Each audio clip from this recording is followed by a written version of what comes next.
Olá, bem-vindo ao episódio número 84 de Vida nos Trilhos.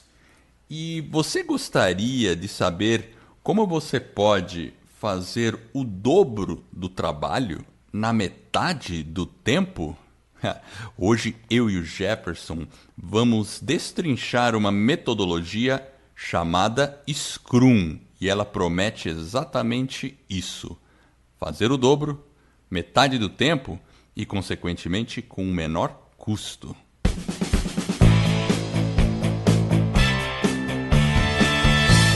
Meu nome é Edward Schmitz e Vida nos Trilhos é o podcast com a sua dose semanal de desenvolvimento pessoal e alta performance.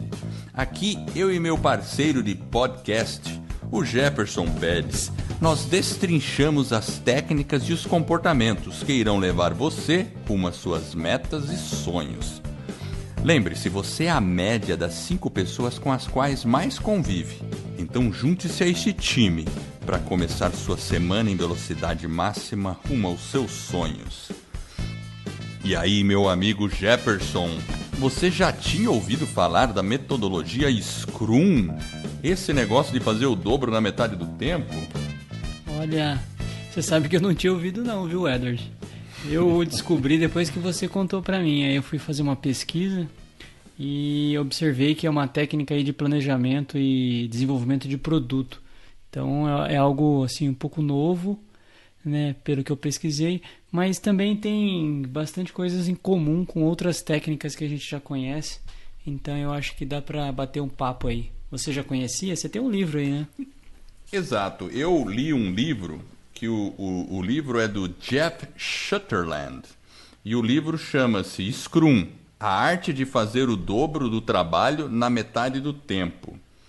Eu realmente, quando eu vi o título, o livro, ele tem em português aí, e aí eu olhei, achei a capa um pouco meio assim, o que será que é isso, né?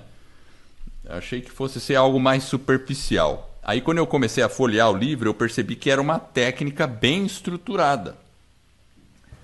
Então assim, deixa eu contar um pouquinho uma história, porque faz um tempo que eu li o livro, e a ideia aqui eu não sou um especialista de Scrum, não apliquei ele sistematicamente, mas pensando na técnica, eu vi que ela pode ajudar muito a gente, até do ponto de vista pessoal, para a nossa vida pessoal, na questão de desenvolvimento pessoal. Então, assim, uma das histórias que o cara conta aí, que é esse Jeff, ele estava fazendo o FBI estava fazendo tinha um trabalho lá, tinha um software que eles precisavam desenvolver e eles contrataram uma empresa. Não sei se você já viu, você já participou de implementação de software, customização de sistema, ERP, alguma coisa, Jefferson? Sim, algumas vezes já. Já, né? Então, quando a gente participa de software, e talvez você que está nos ouvindo já tenha participado de alguma coisa, o cara criou um software, ou mesmo vai criar um site, vai criar qualquer coisa, né? Você pode imaginar, foi criar alguma coisa tal, aí tem aquela fase que você vai conversar com a pessoa, tem o cara que desenvolve e a pessoa que tem uma necessidade. Aí ele vai falar, o que você quer? Daí a pessoa, não, eu quero assim, quero assado, quero não sei o que, quero não sei o que lá, e enfim, fica toda aquela coisa. E aí a pessoa que está sendo consultada... Essa etapa é a etapa dos desejos, né? Você fala Exatamente. O que você quer, mas não significa que vai ser entregue aquilo que você quer, né? Exatamente. Então, assim, tem essa dificuldade, porque, na verdade, o que acontece? Aí o desenvolvedor vai embora e vai fazer o projeto. Aí você fica lá, fica esperando para ver o que o cara vai fazer. O que acontece no dia que o cara volta? Não é nada do que você queria. Exatamente, né? Não é nada do que você queria. Você fala, não, peraí, mas não, tem que mudar isso aqui. E o pior, às vezes o cara volta e implementa exatamente o que você pediu. Aí você descobre que o que você pediu não era exatamente o que você precisava. Que é pior também, né? É o papo do surdo com o mudo, né? Exato, mas isso aí eu já vi muitas vezes acontecerem nas empresas, sabe, assim, nos desenvolvimentos, e aí o pessoal fica lá fazendo. E esse livro, a primeira coisa que ele critica bastante, você já ouviu falar do gráfico de Gantt? Yes! Explica aí então, Esse para aí o nosso ouvinte, o que é o gráfico de Gantt. O gráfico de Gantt é um sequenciamento das atividades de um determinado projeto, com os prazos e como que eles estão amarrados ou entrelaçados uma atividade com a outra, as interdependências. Tem Então, um nome é um simples. cronograma. Cronograma, exatamente, é o famoso cronograma, que tem aquele software da Microsoft, o Project, quem já ouviu falar, né? E aí você põe uma tarefa, aí depois vem a outra, aí fica criando as interdependências, e o cara critica isso, ele fala, nossa, é muito legal fazer isso, e depois ficar seguindo isso aí a louca, né? Aí o pessoal fica seguindo. Até ele faz um comentário aqui, que é bem interessante, que ele fala assim, quer ver? Deixa eu só achar rapidamente. Então, o comentário que ele faz a respeito desses gráficos de Gantt é que ele, basicamente, quando você seta ele, você fica você já cria um tempo para a sua atividade, certo? Você prevê uma semana, então você tem a tendência de não reduzir aquele prazo, né? A equipe acaba se moldando com aquele prazo e fazendo, tem uma semana, faço uma semana, tem um mês, faço em um mês. E aí você não consegue antecipar tarefas. É muito difícil você antecipar tarefas. E todo mundo conhece, quando a gente começa um gráfico de Gantt, dificilmente ele acontece do jeito que planejou lá no início. Tanto é que você tem que revisá-lo várias vezes, é até uma parte do processo, não é? Exato. Né? Exato, né? Ô, Edward, então, assim, fala pra mim, pode falar. Tem um significado o Scrum? Olha, o pior é que eu não lembro qual que era o significado, mas eu acho que não tem muito não, viu? Não, é só Não sei, não lembro se é um acrônimo, alguma coisa assim, mas eu sinceramente não lembro. Eu vou descrever aqui, basicamente, então, como é o Scrum. Por que que ele pode e por que que ele funciona. Eu estava comentando que ele tinha que fazer um trabalho lá no FBI, né? Na verdade, ele foi contratado no FBI para fazer um software. Não sei se era um software para analisar os crimes, fazer relação entre ficha de suspeitos, uma coisa assim. Bom, já havia uma empresa, se eu não me engano, que já tinha tentado e tinha levado um monte de tempo, e quando entregou o negócio, não era o que eles precisavam. Daí eles estavam, sabe assim, já estavam estourando orçamento, tudo, né? E aí quando isso não acontece no mundo real. Não acontece.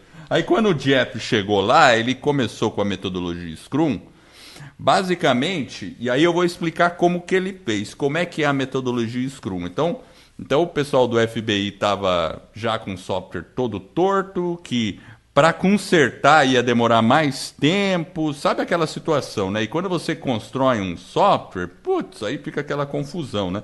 Porque você já investiu, aí você tem que investir mais para remendar, enfim. Mas vamos falar como é que é o Scrum. Basicamente, ele começa com um dono do produto. Tem que ter o dono do produto. É o cara que conhece, que tem a visão do produto, da necessidade, que até vai inspirar a equipe. E vai fazer com que a equipe fique motivada de participar daquele projeto. Seria o líder do projeto. Seria o líder do projeto. Eu posso dizer assim hoje, um dono de produto, que eu já falei aqui, o Elon Musk. Quando o Elon Musk fala, eu quero ir para Marte, ele tem uma visão e as pessoas olham para aquilo e começam a falar, puxa, que legal, vamos fazer isso aí também. Não, eu quero fazer um carro elétrico, e ele tem a visão e ele, sabe assim, ele inspira as pessoas. Então esse é o dono do produto e o cara que vai conhecer bem o produto e tem a melhor noção do resultado final do produto. Bom, depois tem que escolher uma equipe. E eles recomendam que a equipe tenha de 3 a 9 pessoas no máximo, não pode ser uma equipe muito grande. E ela pode ser multidisciplinar. E até é encorajado que seja multidisciplinar. Então pode ter cara de software e pode ter gente que não tem nada a ver de software, mas que talvez conheça algum processo ou alguma outra coisa, ou conheça funcionalidade se for um produto físico, enfim. Aí depois tem o mestre. Porque na verdade quando você fala de várias, né, pessoas de várias áreas, o que é interessante é que você consegue ter visões diferentes e perspectivas e olhares talvez de outras áreas sobre um determinado projeto, um determinado produto, que acabam de alguma forma contribuindo para aquele desenvolvimento e o aprimoramento daquele produto ou serviço que está sendo desenvolvido. Porque visões diferentes às vezes traz esses questionamentos e coisas que talvez a pessoa que está ali liderando o projeto não conseguir, né, talvez de alguma forma não conseguiria visualizar, às vezes esses questionamentos de alguém que está de fora e começa a fazer algumas perguntas, acaba despertando a pessoa para falar, opa, aqui talvez a gente tenha uma oportunidade, dá para fazer um ajuste. Isso eu acho que é bem interessante dentro de projeto, né? É isso mesmo. E essa é a ideia mesmo de ter uma equipe mais... Multidisciplinar, primeiro, equipe né? menor e multidisciplinar. Por que menor? Menor porque se torna mais ágil.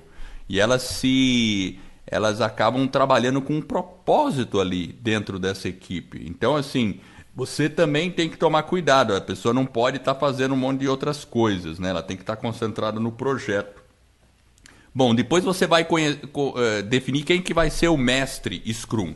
E aí, esse cara, o mestre Scrum, que no caso não poderia ser eu, por exemplo, porque eu não conheço o Scrum muito bem, eu li um livro e nunca apliquei, então é uma pessoa que já tem experiência com o Scrum, né? É uma pessoa de preferência que conheça ou que vá aplicar o Scrum, porque é a pessoa que vai ficar envolvida em fazer umas reuniões diárias, que eu vou comentar aqui, e garantir... A gestão, né? Exatamente, é a gestão mesmo ali. E ele vai garantir que todo mundo tem as ferramentas para executar o que foi definido. Ele é o que tira o pepino da mão das pessoas para que elas façam o que foi planejado. Ou seja, ele trabalha os recursos, disponibilizar tudo que a pessoa precisa e tirar as muletas, né? Exatamente, é bem isso aí. Você falou das muletas, bem lembrado. Eu lembro dessa história das muletas, né? Até eles falam aqui de um capítulo do desperdício é um crime. É interessante assim, né? A questão do desperdício, né? Porque as pessoas acabam perdendo muito tempo. E ele associa o gráfico de Gantt como uma forma de gerar desperdício, porque você cria aquelas tarefas e não tem, às vezes, uma realimentação constante. Bom, aí o que acontece? Aí a equipe se reúne. Eles imaginam aquele produto. Vamos pensar num carro elétrico, né? O Elon Musk lá, o carro elétrico. Imagina a lista de pendência deste produto. Vai ser grande. E os caras começam a pensar nessa lista. Só que o Scrum funciona com sprints. E o que é sprint? Você sabe o que é um sprint? Genericamente, Jefferson? Sprint é uma corrida? Dá um tiro? Dá um tiro, exatamente. Tiro rápido. Uma coisa que você... E depois você pode fazer de novo, né? Então, aí que tá a sacada legal do Scrum. Você faz vários sprints. E ao final de um sprint, você entrega algo concreto daquele produto. Então, se a gente for imaginar no carro elétrico do Elon Musk, talvez a gente possa pensar que a primeira entrega seria um motor elétrico. Vamos entregar um motor elétrico, ou talvez algo até mais simples, né? Um molde do painel, não sei, algum do carro, né? Então o cara vai definir o que eles conseguem fazer dentro daquele sprint. E normalmente o sprint leva de 2 a 4 semanas. Bom, então vai criar uma lista de tarefas. No começo vai ter lista de tarefas de tudo quanto é coisa, mas eles vão planejar para o primeiro sprint quais serão as tarefas, porque ao final do primeiro sprint tem que entregar alguma coisa. E por que tem que entregar alguma coisa? Para não acontecer aquele negócio, chegar no final do projeto, em vez de ter um carro elétrico bonito, que nem um Tesla, você encontrar uma carroça com painel solar em cima. E um cavalinho na frente. E um cavalinho na frente, né? Imagina, né? O cara fala, pô, peraí. O cara, tecnicamente, o carro é elétrico. Tem um painelzinho ali, né? O cara... Enfim, né? Tô fazendo uma piada aqui. Mas, resumidamente, Edward, o que eles fazem é... vamos ver se eu entendi direito. Você faz lá uma série de post-its, ou seja, ele faz uma lista de atividades que precisam ser feitas e vai jogando ali numa garagem ali, fica tudo parado. Aí depois você pega... ordena ela, vai sequenciando essas atividades. E define o primeiro sprint. E define o seguinte, sei lá, eu tenho, 200 atividades, eu vou definindo quais são, separo ela em 20 grupos de 10, e aí o primeiro sprint eu vou pegar as 10 atividades e vou trazer para a equipe e vou falar, olha, nós vamos trabalhar 10 atividades e nós temos que trabalhar nela e, sei lá, e concluí-la ela em 10 dias, em 15 dias, 2 semanas. Algo assim, mas eu vejo que o foco é entregar ao final de um sprint uma parte do produto que seja concreta e, de certo modo, funcional, né? Que o cliente possa enxergar uma parte do produto final ali. Entendi, ou seja, então eu dividi lá as 200 atividades em blocos de 20, em 10 blocos, mas daquela primeira etapa tem que sair alguma coisa física. Aí nós estamos falando de algo fisicamente mesmo. Ou pode ser um software, ou uma parte do software, ou alguma coisa que a pessoa possa enxergar. Ou seja, como eu falei, no caso uma do entrega. carro elétrico, poderia ser a parte do motor, né? Vamos entregar um protótipo do motor com uma certa e ver como é que ele vai se... né, junto com as baterias, né? E no caso até do Tesla, do carro do Elon Musk, uma parte que eles trabalharam muito foi nas baterias do carro, porque bateria e armazenagem de energia elétrica no carro é a parte que era mais desafiadora, né? E se a gente pensa num projeto talvez muito grande, na verdade você tem que ter equipes diferentes, né, e trabalhando com vários Scrum. Então você teria um Scrum para o motor, um Scrum para as baterias, vários Scrums, exato, né? Que estão trabalhando em equipes interdependentes, mas que no final elas vão ter que se alinhar para sair o carro. Ou seja, então são mini projetos. Exato. Dentro de um projeto maior. Até lembrando do Apple, da Apple, quando eles criaram o Apple I, tinha uma parte do projeto, porque eles queriam fazer um computador bem pequeno, assim, né? O menor possível. E na época as fontes de alimentação eram muito grandes, porque usavam um transformador. Então o Apple I lá, não sei se foi o 1 ou o 2, mas enfim, ele foi um dos primeiros computadores que saiu com uma fonte chaveada dentro dele. E só a fonte chaveada, o projeto da fonte chaveada já foi um desafio. Hoje em dia a gente vê fonte chaveada em todo lugar, que é esses adaptador que a gente põe na tomada para carregar o celular. Ela não tem um transformador grandão assim, né, que a gente via nas fontes antigas. Elas são miniaturizadas, porque a tecnologia sumiu, melhorou muito, fazem com semicondutores, coisa muito, muito já avançada. Mas lá na época lá do Steve Jobs, quando eles fizeram lá, então isso já seria uma entrega.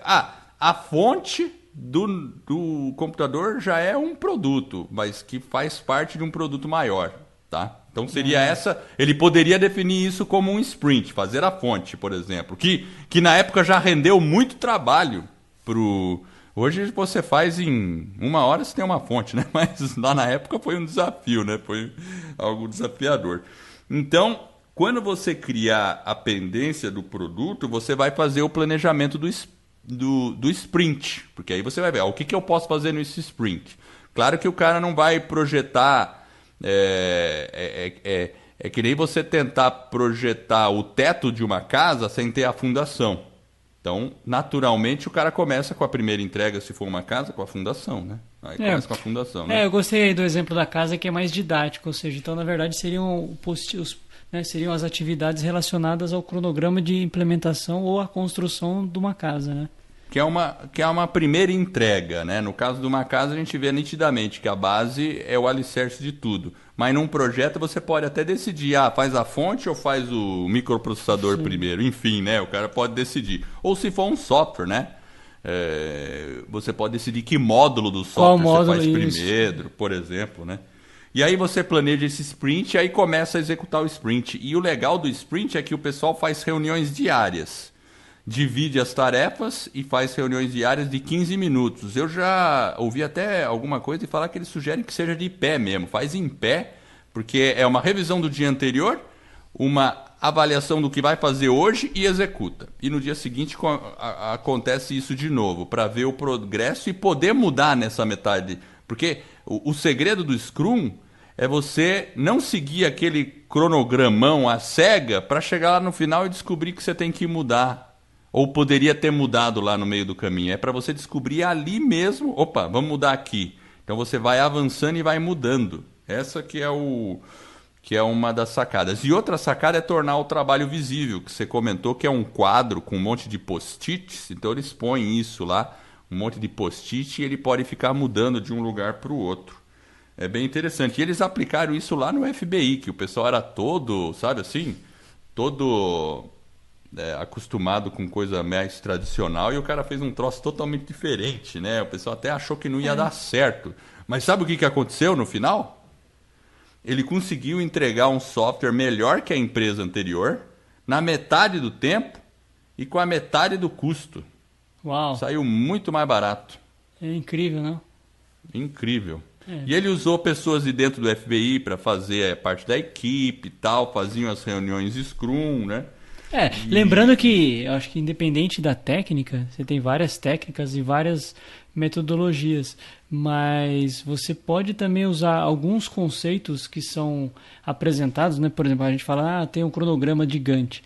Você também pode usar os post-its, a mesma metodologia do Scrum, com acompanhamento de um Gantt. O que é interessante é você tentar, dentro daquele contexto, dentro daquele ambiente que você está, tentar verificar o que naquele momento, ou dentro daquelas pessoas, o que melhor se enquadra ali, o que eu posso utilizar. De repente, alguns post-it, faço um quadro, divido as atividades para as pessoas saírem fazendo. Enfim, eu acho que são várias alternativas que podem ser usadas com ferramentas que se complementam, mas a questão do sprint, eu acho que é algo interessante porque você consegue agregar as pessoas naquele momento, naquele produto, naquela entrega daquela seja semana, daquele dia, e todo mundo focado, trabalhando e alinhado com aquele objetivo daquela entrega, né? Eu acho que isso que é uma coisa bem interessante, porque aí o grupo consegue trabalhar junto do projeto, no produto, para fazer aquele delivery que ele chama, né? Exatamente. E aí, depois que terminou um sprint, fazem uma revisão do sprint e começam um outro sprint para fazer uma outra parte até chegar, depois de vários sprints, no produto inteiro, tá? Agora eu vou fazer um desafio para você, Jefferson. Desafio aceito. É um desafio. Como é que você enxerga essa questão do Scrum na nossa vida pessoal? Para uma meta pergunta. pessoal. Como é que você enxerga? Será que dá para aplicar na meta pessoal sua? Eu acho que sim. Eu acho que é só você listar quais são as atividades, sequenciar elas, lá, tá vendo? E fazer talvez aí um sprint do que eu vou fazer dentro de um determinado projeto da sua vida. Escolhe o projeto que você quer trabalhar, talvez, sei lá, vamos aprender a tocar um instrumento. Então você vai ter que listar o que a gente poderia definir no caso de aprender a tocar um instrumento ao final do primeiro sprint, como entrega. O que seria? Talvez saber as notas musicais, enfim, não sei. Eu não toco um instrumento. Ou tocar uma música simples. Tocar uma música simples. Vai tocar uma música simples. Né? Seria interessante, né? Já é uma primeira entrega. Aí no próximo Scrum o cara pode planejar outra coisa. O que vai fazer? Talvez não uma música, né? Mas uma estrofe, né? Pelo menos. Uma estrofe, né? Não, mas dá pra tocar música, não é tão difícil assim, né? Uma música simples. Não sei, porque eu nunca aprendi a tocar um instrumento, então eu preciso me desafiar. Mas é interessante, porque na vida pessoal ele também pode ser aplicado. Isso aí eu acho que é bem interessante assim, para a gente ter em mente. Porque muitas vezes a gente pensa que essas ferramentas de gestão só servem para uma empresa, né? Mas com certeza não, né? Concorda que uma ferramenta de gestão já te ajudou pessoalmente no seu desenvolvimento pessoal, Jefferson? Sim. Eu acho que sim. Eu acho que o importante também é procurar, às vezes, dentro da vida pessoal ou da profissional, às vezes a gente também fica muito preso a próprias ferramentas, as próprias técnicas, e às vezes você pode utilizar os conceitos principais e tentar adaptar aqueles conceitos para a sua realidade. Talvez fazer um pequeno ajuste, mas o importante é você pegar o conceito principal, traduzir aquilo para o seu entendimento e como que você pode aplicar aquilo da melhor forma possível. Talvez se você não conseguir aplicar 100%, não tem problema, aplica aquela parte que você já consegue. E aí, com o tempo, você vai aprimorando aquela técnica e aí você começa a entender ela melhor e você vai percebendo os benefícios. E à medida que você vai percebendo esses benefícios, aí você passa a implementar ainda mais e vai mais profundo naquela técnica. Então é uma questão de, muitas vezes, a gente passar a utilizar aquele conhecimento que a gente já tem, né? Com certeza. E vamos à frase da semana, Opa, Mr. a gente está quase acabando, esquecemos da frase, Edward. Então vamos lá, temos alguns recados antes aí para o pessoal. Temos 2 recados bem rápidos. Primeiro, para quem deseja saber como criar, produzir e divulgar o seu podcast, teremos um webinário, ou seja, uma aula onde eu e o Edward iremos revelar o que você precisa fazer para criar, estruturar e lançar o seu podcast em menos de 90 dias. Além disso, você irá se surpreender com a baixa necessidade de investimento. E se você tem uma grande mensagem para compartilhar com o mundo, mas não sabe bem por onde começar, acesse escoladopodcast.com/webinário e se inscreva nessa aula. De novo, escoladopodcast.com/webinário. E você já pensou em buscar uma qualificação para se tornar um coach? Pois eu tenho uma novidade sensacional. O meu amigo Paulo Marte resolveu sortear uma bolsa com 70% de desconto para você fazer a sua formação em Life and Professional Coaching, com física quântica, programação neurolinguística e psicologia positiva na Coaching Brasil, a formação mais completa da América Latina. O curso é ministrado pela Master Coach Gidrosdeck e pelo próprio Paulo, com a proposta de desenvolver você de forma pessoal e profissional. A partir do aprendizado profundo na aplicação das técnicas e ferramentas mais avançadas, você se torna um verdadeiro coach lendário. Basta para participar enviar um oi no WhatsApp 41 99244 7048. Diga que você ouviu o podcast Vida nos Trilhos e gostaria de participar desse sorteio extraordinário. Ou seja, você pode ser sorteado com uma bolsa de até 70% de desconto para fazer sua formação completa e receber a sua certificação em coaching. Depois que você enviar a mensagem no WhatsApp, eu vou repetir, é 41 99244 7048. Você vai receber mais informações sobre como ter acesso a essa oportunidade e quando será o sorteio. E eu aqui quero agradecer imensamente a Coaching Brasil por estar patrocinando e apoiando o podcast Vida nos Trilhos. Bom, voltando, a frase é de um sujeito chamado William James. Olha só. Comece a ser agora o que será daqui em diante. William James. Agora eu lembrei de... Nossa, Jefferson, isso aí é excelente, porque assim, vamos falar de dieta ou de alimentação, estilo de vida. Quantas vezes eu tentei, não, eu vou fazer uma dietinha aqui, perder peso e tal, e daí você faz, começa animado, depois você volta.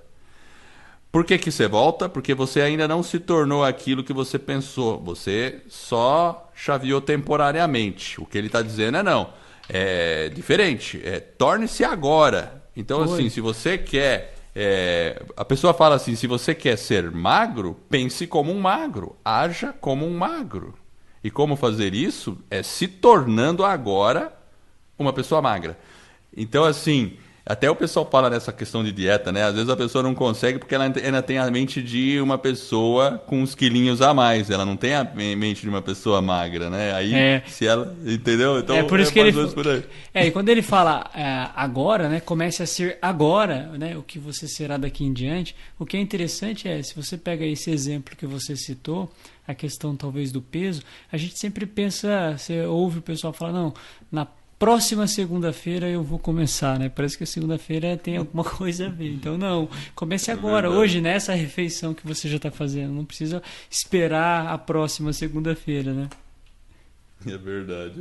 Mas excelente a frase, legal.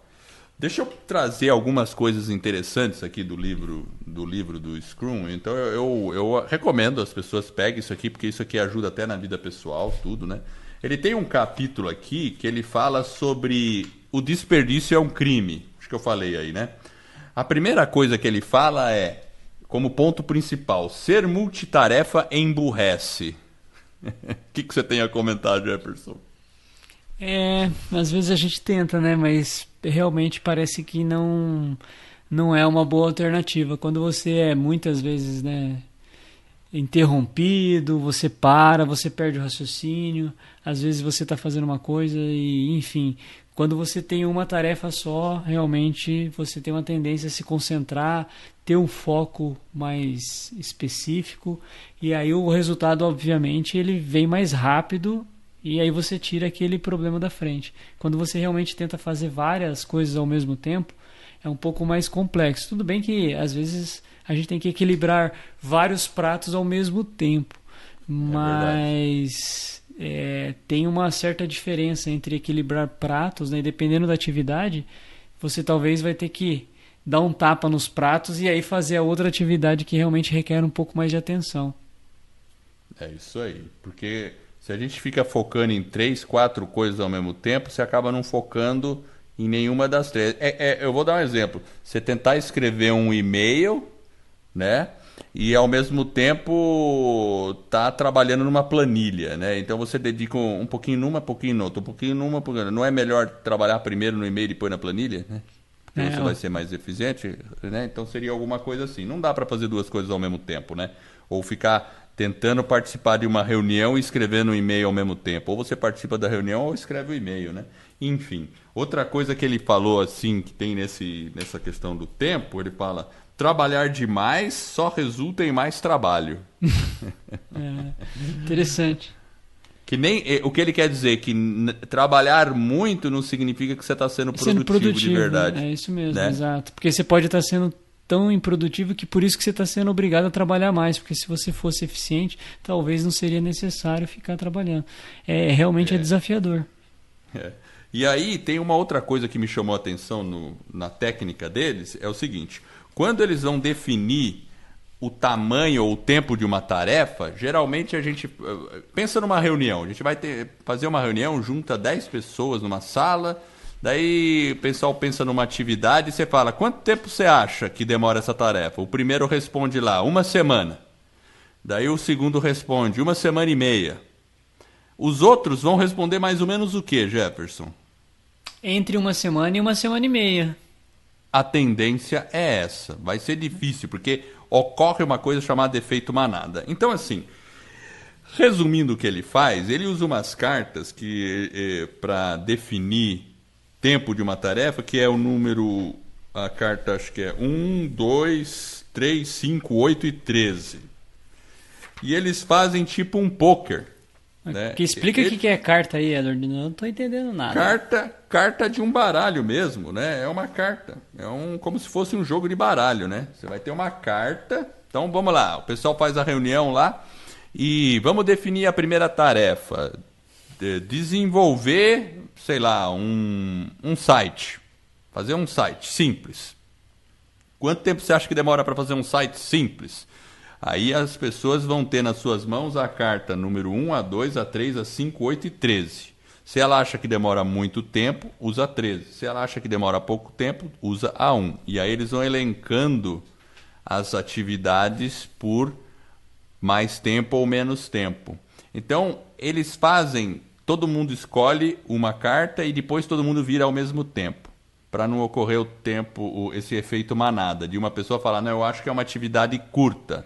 Primeiro falar que é 1, aí a tendência todo mundo que está na sequência da roda vai falar que é curta também, né? Então tem um efeito surpresa aí. Tem um efeito surpresa, né? E aí eles conseguem todo mundo discutir. Por que você achou que demora mais? Por que você achou que demora menos? E todo mundo escuta os pontos de vista.